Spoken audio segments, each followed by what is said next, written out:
Hello दोस्तों, स्वागत है आप सभी का एक नए क्लास में। इस क्लास में हम जीके के 50 ऐसे टॉप क्वेश्चन पढ़ने वाले हैं जो आने वाले सारे एग्जाम के लिए काफ़ी ज़्यादा इम्पोर्टेंट है।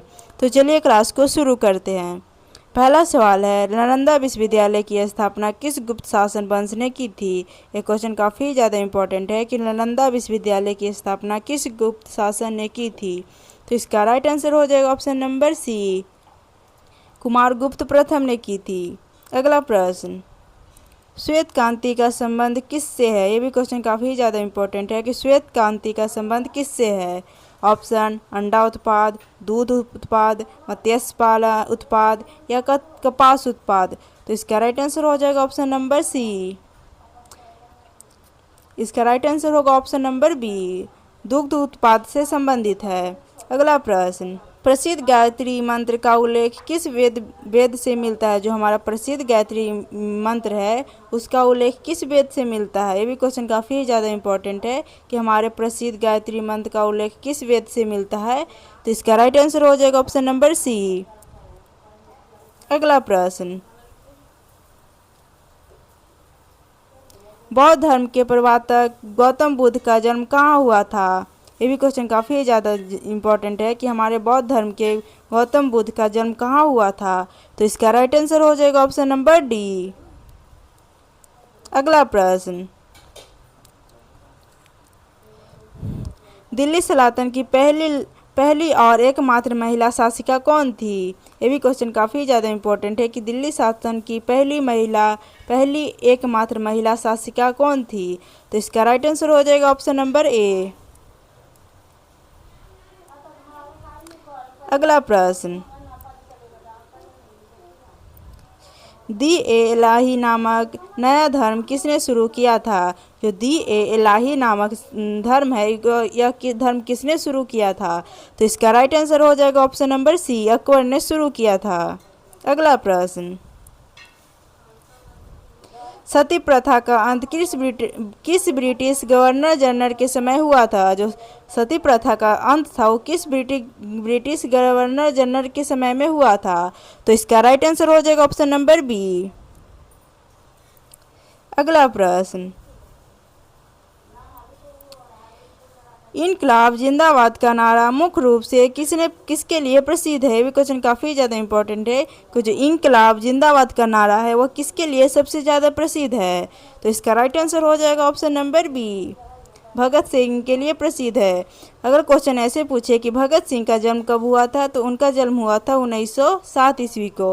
और मृत्यु पूछे तो उनका मृत्यु हुआ था 1931 ईस्वी को। सारे क्वेश्चन को ध्यान में रखिएगा। अगला प्रश्न, आर्य समाज की स्थापना किसने की थी। ये भी क्वेश्चन काफ़ी ज़्यादा इम्पोर्टेंट है कि आर्य समाज की स्थापना किसने की थी।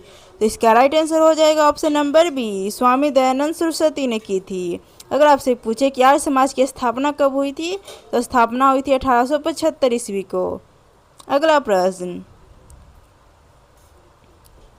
क्षेत्रफल की दृष्टि से विश्व का सबसे छोटा देश कौन सा है। ये भी क्वेश्चन काफ़ी ज़्यादा इम्पोर्टेंट है कि क्षेत्रफल की दृष्टि से विश्व का सबसे छोटा देश कौन सा है। तो इसका राइट आंसर हो जाएगा ऑप्शन नंबर बी। अगला प्रश्न, किस नदी को दक्षिण भारत की गंगा कहा जाता है। ये क्वेश्चन काफ़ी ज़्यादा इम्पोर्टेंट है कि किस नदी को दक्षिण भारत की गंगा कहा जाता है। तो इसका राइट आंसर हो जाएगा ऑप्शन नंबर ए, कावेरी को कहा जाता है। अगर क्वेश्चन ऐसे पूछे कि किस नदी को वृद्धा गंगा या दक्षिण गंगा कहा जाता है तो वृद्धा गंगा और दक्षिण गंगा गोदावरी को कहा जाता है। ऑप्शन नंबर बी सही होगा। अगला प्रश्न, भारत का सबसे ऊंचा जलपात कुच्चिकल किस राज्य में स्थित है। जो भारत का सबसे ऊंचा जलपात है कुच्चिकल वो किस राज्य में स्थित है। ऑप्शन केरल, कर्नाटक, तमिलनाडु या गोवा। तो इसका राइट आंसर हो जाएगा ऑप्शन नंबर बी, कर्नाटक। अगला प्रश्न,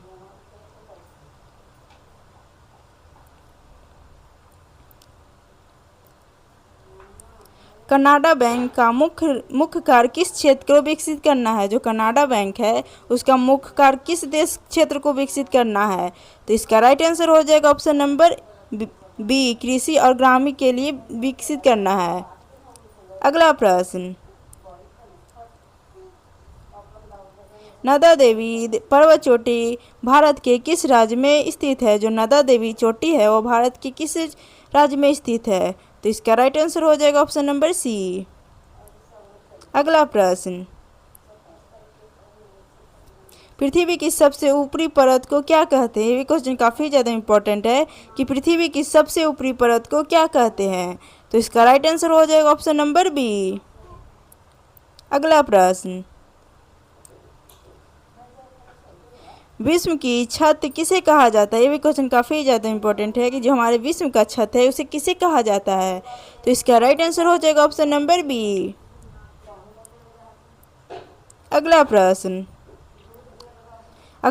है, चाय के उत्पाद के लिए कौन सी मिट्टी सबसे उपयुक्त मानी जाती है? क्वेश्चन काफ़ी ज़्यादा इंपॉर्टेंट है कि जो चाय की फसल होती है वह सबसे अधिक किस मिट्टी में होती है? तो इसका राइट आंसर हो जाएगा ऑप्शन नंबर सी। अगर आपसे कोई पूछे कि कपास के लिए सबसे उपयुक्त मिट्टी कौन सी है, तो कपास के लिए काली मिट्टी है। अगला प्रश्न, भारत का सबसे लंबा राष्ट्रीय राजमार्ग कौन सा है? ये भी क्वेश्चन काफ़ी ज़्यादा इंपॉर्टेंट है कि जो भारत का सबसे लंबा राष्ट्रीय मार्ग कौन सा है? तो इसका राइट आंसर हो जाएगा ऑप्शन नंबर बी, NH 44। अगला प्रश्न, कौन सी रेखा भारत को दो भागों में बांटती है? ऐसी कौन सी रेखा है जो भारत को दो भागों में बांटती है? तो इसका राइट आंसर हो जाएगा ऑप्शन नंबर सी, कर्क रेखा। अगला प्रश्न, भारतीय संविधान की पहली बैठक कब हुई थी? ये भी क्वेश्चन काफ़ी ज़्यादा इंपॉर्टेंट है कि जो भारतीय संविधान की पहली बैठक हुई थी वह कब हुई थी? तो इसका राइट आंसर हो जाएगा ऑप्शन नंबर ए, 9 दिसंबर 1946 को हुई थी। अगला प्रश्न, संविधान प्ररूपी समिति के अध्यक्ष कौन होते हैं? जो संविधान प्ररूपी का समिति है उसका अध्यक्ष कौन होता है? तो इसका राइट आंसर हो जाएगा option number C, doctor Bhimrao Ambedkar होते हैं। अगर आपसे कोई पूछे कि भीमराव अम्बेडकर का जन्म कब हुआ था, तो उनका जन्म हुआ था 14 अप्रैल 1891 को। इस सारे बात को ध्यान में रखिएगा, 1891 को हुआ था। अगला प्रश्न, संविधान में नीति निर्धारक तत्व किस राज्य के लिए है? जो संविधान का नीति निर्धारक तत्व है वो किस देश के लिए है? तो इसका राइट आंसर हो जाएगा ऑप्शन नंबर ए, आयरलैंड के लिए है। अगला प्रश्न, भारत के संविधान में कुल कितने मौलिक कर्तव्य हैं? ऑप्शन 6, 10, 11 या 12। तो इसका राइट आंसर हो जाएगा ऑप्शन नंबर सी, 11। अगला प्रश्न, सत्ती शासन प्रणाली भारत के किस देश के संविधान से ली गई है? जो सत्ती शासन प्रणाली है वह किस देश के संविधान से ली गई है? तो इसका राइट आंसर हो जाएगा ऑप्शन नंबर बी, ब्रिटिश से ली गई है। अगला प्रश्न, राज्यपाल की नियुक्ति किसके द्वारा की जाती है? जो राज्यपाल होती है उसकी नियुक्ति कौन करता है? ऑप्शन, प्रधानमंत्री, राष्ट्रपति, मुख्य राष्ट्रपति या मुख्य न्यायाधीश। तो इसका राइट आंसर हो जाएगा ऑप्शन नंबर बी, राष्ट्रपति करते हैं। अगला प्रश्न, लोकसभा का सदस्य बनने के लिए न्यूनतम आयु सीमा कितनी होती है? जो लोकसभा का अध्यक्ष होता है उसकी नियुक्ति करने के लिए आयु कितनी होनी चाहिए? 18 वर्ष, 21 वर्ष, 25 वर्ष या 30 वर्ष। तो इसका राइट आंसर हो जाएगा ऑप्शन नंबर सी, 25 वर्ष। अगर क्वेश्चन ऐसे पूछे कि राज्यसभा का सदस्य बनने के लिए न्यूनतम आयु कितनी होनी चाहिए, तो उसके लिए 30 वर्ष आयु होनी चाहिए। अगला प्रश्न, राज्य विधान परिषद का सदस्य बनने के लिए न्यूनतम आयु क्या है? जो राज्यसभा की परिषद है उसकी सदस्य बनने के लिए न्यूनतम आयु क्या है? ये भी क्वेश्चन काफ़ी ज़्यादा इंपॉर्टेंट है। तो इसका राइट आंसर हो जाएगा ऑप्शन नंबर बी, 30 वर्ष। अगला प्रश्न, भारत में आपातकाल की घोषणा किस अनुच्छेद के तहत होती है? ऑप्शन, अनुच्छेद 552, अनुच्छेद 556 या अनुच्छेद 360 या अनुच्छेद 370। तो इसका राइट आंसर हो जाएगा ऑप्शन नंबर ए, अनुच्छेद 352।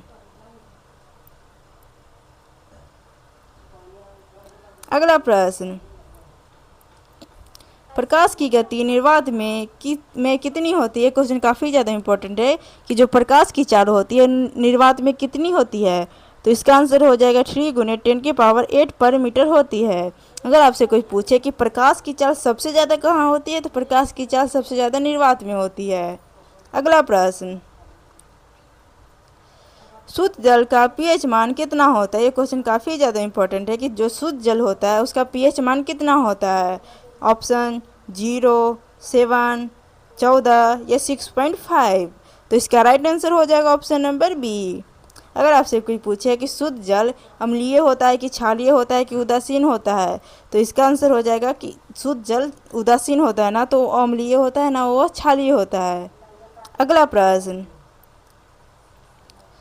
सौर ऊर्जा को विद्युत ऊर्जा में बदलने वाला यंत्र को क्या कहते हैं। जो सौर ऊर्जा को विद्युत ऊर्जा में बदल देता है उसे हम क्या कहते हैं उस यंत्र को। तो इसका राइट आंसर हो जाएगा option number B, solar cell कहते हैं। अगला प्रश्न, सीमोग्राफिया को किससे मापा जाता है। जो सीमोग्राफिया होता है उसे हम किससे नापते हैं। ऑप्शन, हवा की गति को, भूकंप की तीव्रता को, समुद्र की गहराई को या रक्तचाप को। ये भी क्वेश्चन काफ़ी ज़्यादा इम्पोर्टेंट है कि सीमोग्राफी से हम क्या मापते हैं। हवा की गति को मापते हैं कि भूकंप की तीव्रता को मापते हैं कि समुद्र की गहराई को नापते हैं कि रक्त के चाप को नापते हैं। तो इसका राइट आंसर हो जाएगा ऑप्शन नंबर बी, भूकंप की ध्वनि की तीव्रता को नापते हैं। अगला प्रश्न, साधारण नमक का रासायनिक नाम क्या है। ये भी क्वेश्चन काफ़ी ज़्यादा इंपॉर्टेंट है कि जो साधारण नमक है उसका रासायनिक नाम क्या है। तो इसका राइट आंसर हो जाएगा option number C, sodium chloride है। अगला प्रश्न, दूरदृष्टि दोष के निवारण के लिए किस लेंस का उपयोग किया जाता है। जो दूरदृष्टि दोष होता है उसको ठीक करने के लिए हम किस लेंस का प्रयोग करते हैं। तो इसका राइट आंसर हो जाएगा ऑप्शन नंबर बी, उत्तल लेंस का प्रयोग करते हैं। अगर क्वेश्चन ऐसे पूछे कि निकट दृष्टि दोष को दूर करने के लिए हम किस लेंस का प्रयोग करते हैं, तो उसके लिए हम अवतल लेंस का प्रयोग करते हैं। ये सारी बात को ध्यान में रखिएगा। अगला प्रश्न, पेनिसिलिन की खोज किसने की थी। ये भी क्वेश्चन काफ़ी ज़्यादा इंपॉर्टेंट है कि पेनिसिलिन की खोज किसने की थी। इसका राइट आंसर हो जाएगा ऑप्शन नंबर सी।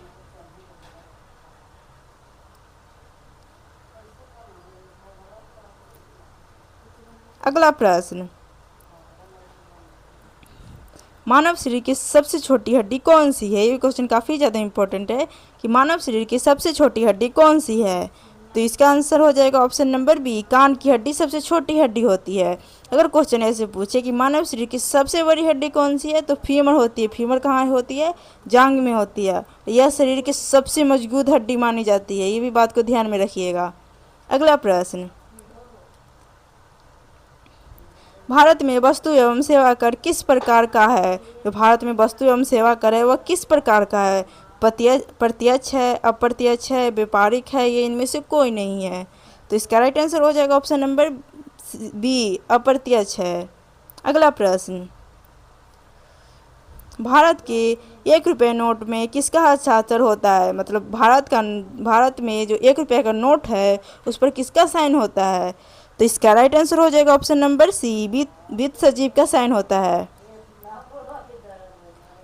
अगला प्रश्न, गैल्वेनाइजेशन प्रक्रिया में लोहे पर किस धातु का परत लगाया जाता है। जो गैल्वेनाइजेशन प्रक्रिया है उसमें लोहे के पदार्थ पर किसका पेंट लगाया जाता है। तो इसका राइट आंसर हो जाएगा ऑप्शन नंबर बी, जस्ता का होता है। अगला प्रश्न, भारत में प्रथम पंचवर्षीय योजना किस मॉडल पर आधारित है। जो भारत में प्रथम पंचवर्षीय योजना है वह किस मॉडल पर आधारित है। तो इसका आंसर हो जाएगा ऑप्शन नंबर बी। इसका राइट आंसर हो जाएगा ऑप्शन नंबर बी। ये क्वेश्चन काफ़ी ज़्यादा इंपॉर्टेंट है, इसलिए इस क्वेश्चन को ध्यान में रखिएगा। अगला प्रश्न, रणजी ट्रॉफी का संबंध किस खेल से है? जो रणजी ट्रॉफी है उसका खेल किस खेल से संबंधित है? ऑप्शन फुटबॉल, हॉकी या बैडमिंटन। तो इसका राइट आंसर हो जाएगा ऑप्शन नंबर सी, क्रिकेट से संबंधित है। अगला प्रश्न, टेनिस में ग्रैंड स्लैम टूर्नामेंट की संख्या एक वर्ष में कितनी होती है? क्वेश्चन काफ़ी ज़्यादा इंपॉर्टेंट है कि टेनिस में ग्रैंड स्लैम या टूर्नामेंट की संख्या एक वर्ष में कितनी होती है? ऑप्शन 2, 3, 4 या 5। तो इसका राइट आंसर हो जाएगा ऑप्शन नंबर सी, 4 होती है। अगला प्रश्न, राइडर कप किस खेल से संबंधित है? जो राइडर कप है वह किस खेल के लिए सर्वाधिक प्रसिद्ध ट्रॉफी है? ऑप्शन गोल्फ, पोलो, नोकिया या बैडमिंटन। तो इसका राइट आंसर हो जाएगा ऑप्शन नंबर ए। अगला प्रश्न, राष्ट्रमंडल खेल पहली बार किस वर्ष आयोजित किया गया था? जो राष्ट्रमंडल खेल है वह किस वर्ष सबसे पहले प्रकाशित हुआ था? तो इसका राइट आंसर हो जाएगा ऑप्शन नंबर बी, 1930 ईस्वी को पहली बार प्रकाशित हुआ था। अगला प्रश्न, बास्केटबॉल की प्रत्येक टीम में मैदान पर कितनी खिलाड़ियां खेलती है? जो बास्केटबॉल की खेल होती है उसके प्रत्येक मैदान में कितनी खिलाड़ियां होती है? ऑप्शन 5, 6, 7 या 11। तो इसका राइट आंसर हो जाएगा ऑप्शन नंबर ए, 5 होती है। अगला प्रश्न, कुचिपुड़ी किस भारतीय राज्य का सबसे शास्त्रीय नृत्य है? जो कुचिपुड़ी है वह भारतीय राज्य के प्रमुख शास्त्रीय नृत्य के लिए प्रसिद्ध है। कहाँ के लिए प्रसिद्ध है? ऑप्शन केरल, तमिलनाडु, आंध्र प्रदेश या कर्नाटक। तो इसका राइट आंसर हो जाएगा ऑप्शन नंबर सी, आंध्र प्रदेश के लिए प्रसिद्ध है। अगला प्रश्न,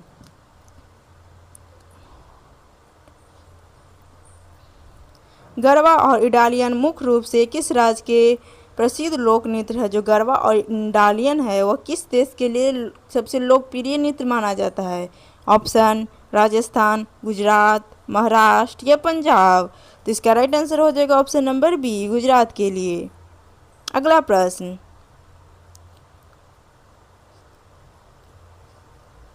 उस्ताद बिस्मिल खिलना खान किस वाद्य यंत्र के लिए प्रसिद्ध है? ऑप्शन सितारा, शहनाई, तबला या बांसुरी। तो इसका राइट आंसर हो जाएगा ऑप्शन नंबर बी, शहनाई के लिए प्रसिद्ध हैं। अगला प्रश्न, मानव शरीर में पसलियों की कुल कितने जोड़ी होती है? जो मानव शरीर है उसमें पसलियों की कुल कितने जोड़ी होती है? ऑप्शन 10, 12, 14 या 24। तो इसका राइट आंसर हो जाएगा ऑप्शन नंबर बी, 12, यानी 6 जोड़ी, 24 जोड़ी हैं। अष्टाध्यायी पुस्तक के लेखक कौन है? ये क्वेश्चन काफ़ी ज़्यादा इंपॉर्टेंट है कि अष्टाध्यायी के पुस्तक के लेखक कौन है? तो इसका राइट आंसर हो जाएगा ऑप्शन नंबर बी। अगर आप सभी को वीडियो पसंद आए तो वीडियो को लाइक कीजिए और चैनल को सब्सक्राइब कीजिएगा। मिलते हैं अगले